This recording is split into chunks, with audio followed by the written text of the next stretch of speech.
السلام عليكم، كيف الأحوال؟ نتمنى تكونوا كاملين بخير وعلى خير. مرحبا بكم مرة أخرى على القناة ديالي، فيديو جديد ووصفة جديدة.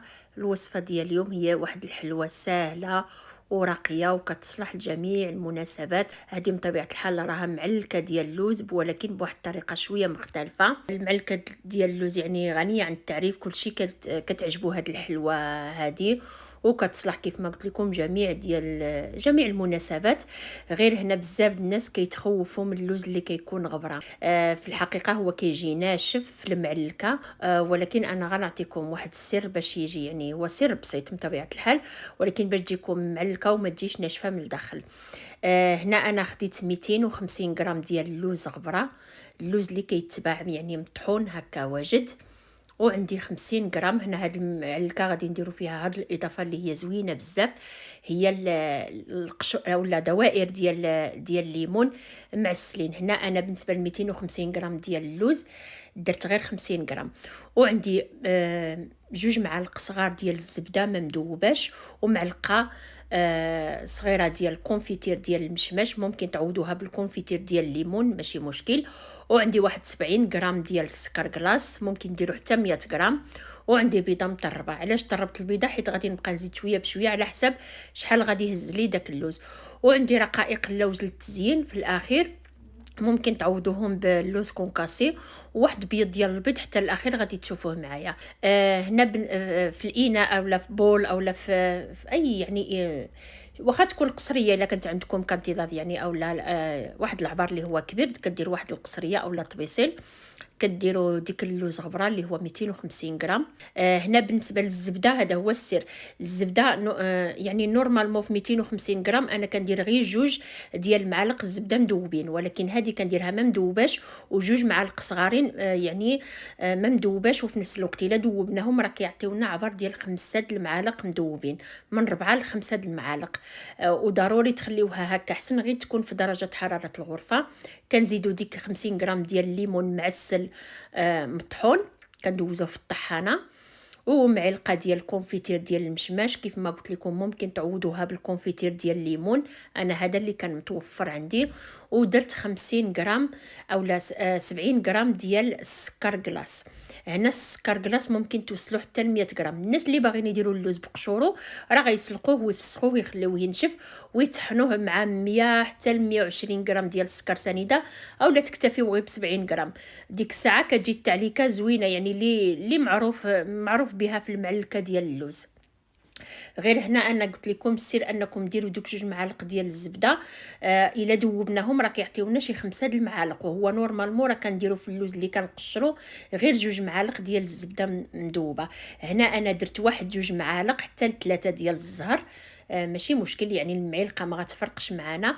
وكنبداو كنضيفوا كلشي المقادير، وواحد راس معلقه صغيره ديال الخميره، ما تكتروش، غير راس معلقه، واحد 3 غرام هكاك. ملي خلطت المقادير كلشي وكتبان بحال الا بدات كتعلك ديك المقادير اللي درنا كلهم، وكنبدا كنزيد ديك البيضه اللي عندي مطربه شويه بشويه. انا هنا عندي البيضه متوسطه الحجم، يعني بيضه ديال ايمي، كتكون شويه صغيره ماشي متوسطه الحجم. كنبدا كنزيد شويه بشويه، غير بشويه. راه الا زدتو غير معلقه ديال ديك البيض ممكن تفرق معكم، يعني الا فوتو غير معلقه كتفرق معكم يعني في النتيجه النهائيه. ضروري تبقاو تزيدوا شويه بشويه باش ما تشتتش ليكم في الفران، لان ملي كنكثروا البيض والخميره هما اللي كيشتوا لينا المعلكه ديال اللوز اولا ديال الكركاع اولا ديال اي نوع ديال الفاكهه الجافه اللي كنديرو. هنا كنبقى كنزيد غير شويه بشويه، جهد معلقه صغيره اولا معلقه كبيره كما كتشوفوا معايا. وكنبدا كنعجن حتى كنحس بان العقده صافي ما خاصهاش يعني فازقه، ومعلكه ما خاصهاش يعني نزيد لها اكثر. كتجي على هذا الشكل كيف ما كتشوفوا في الفيديو. صافي غادي نوري لكم شحال بقى لي من ديك البيضه. هذا هو الجهد اللي بقى لي من ديك البيضه، يعني جهد معلقه وصافي. صافي كنحبس ما كنزيدش. وانتم كتزيدوا. انا هاد اللوز غبره اللي عندي شويه مزيان، يعني بحال الا يقدر نقولوا عليه ما ناشفش بزاف. ممكن نتوما الا درتو غادي شي لوز اخر يقدر ياخذ لكم ديك البيضه كامله. هنا من بعد ما وجدت ما كنخليهاش ترتاح او لا تشرب، يعني في ديك الساعانيت بديت كنكور فيها، كندير واحد الكويره فيها 22 24 غرام على حسب الحجم اللي كيناسبكم. انا دائما كتعجبني الحلوه تكون متوسطه الحجم، يعني ما تكونش صغيره بزاف وما تكونش كبيره. وكنبدا كندوز ديك الكويرات في بيض ديال البيض اللي طربته شويه باش يسهل عليا. كنهز دوك الكويرات من بعد ما كندوزهم في بيض ديال البيض، وكندوزهم في اللوز اللي كيكون هكا شرائح. ممكن ديروا اللوز كونكاسي او اللوز اللي كيكون مقطع في الطول. غير هنا اللوز شرائح راه كيكون خضر من طبيعه الحال، لان باقا الحلوه غتدخل الفران. وكندوزو فيها وكنضغطوا عليها شويه باليد ديالنا باش كيلصق فيها اللوز بالمساعده ديال ديك البيض ديال البيض. وكتجي على هذا الشكل هذا. هاد المعلكه ديال اللوز اللي مفنده في رقائق اللوز. ممكن تستغناو على الليمون معسل وديروها يعني ساده تجي بحال المعلكه التقليديه، اولا ممكن تعوضوا الليمون معسل بالمشماش. كديروا واحد 60 حتى ل 70 غرام ديال المشماش، داك المشماش اللي كنخضروا به اللحم. كتفزقوه اولا انا صراحه واخا بلا ما تفزقوه، انا غير كنمسحوه بالزهر وصافي بواحد الشيفون يكون هكا نقي. كتمسحوه وكطحنوه وكتزيدوا حتى هو كيجي زوين. هنا يعني وريت لكم كيفاش الطريقه في كيفاش كديرها راه موضحه في الفيديو.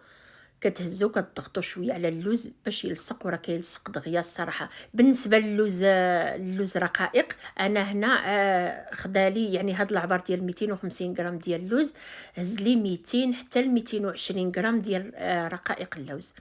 وهاد الحلوه هادي يعني ملي كدار الناس اللي كيخدموا كوموند، الصراحه راه كيكون الثمن ديالها طالع، لان رقائق اللوز الثمن ديالهم طالع. ماشي بحال اللي كتكون يعني كندوزوها في السكر كلاص. ضروري هذه كتكون شويه زايده. وحتى الليمون معسل عاوتاني حتى هو راه كيكون الثمن ديال الا شريتوه. انا هذا عندي واش ديال الدار، يعني الصراحه كل عام كنوجد منه، وراه كيتباع موجود وكاليتي. الناس اللي كيبيعوا لي قامه وداكشي ديال العطريه في الاسواق هنا في اسبانيا راه موجود عندهم وزوين. وصراحه يعني واخا الثمن ديالو شويه ماشي يعني شي ثمن رخيص، ولكن زوين. هنا من بعد ما كطيب المعلكه على درجه، سمحوا لي انا يعني شغلت بالهضره ونسيت. درجه الحراره كتكون متوسطه 180 درجه.